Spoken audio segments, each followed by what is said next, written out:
Hello guys, நம்ம அந்த கிழவனை தீரா பகையா சூரா சோகையா போக்க வந்திருக்கோம்.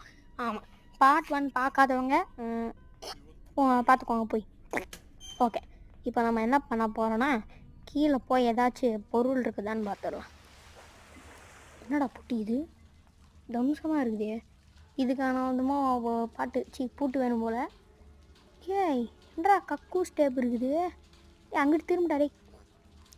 என்னடா இது, சரி எத்துன்னு மேலே போவோம். மேலே போய் எங்கேயாச்சும் கீழே போட்டுன்னு பார்ப்போம். கிளவியோட பாலில் பார்ப்போம். போட்டுருவோம். ஓகே, என்ன ஒன்றுமே நடக்கலை, தூங்குதோ? இன்னும் ஒன்றுமே நடக்கலை. ஸோ பாத்ரி வேணும்னா கமெண்ட் பண்ணிடுங்க, ஸோ ப்ரைஸ் பண்ணிடுங்க கைஸ். டேட்டியா விடுங்கடி.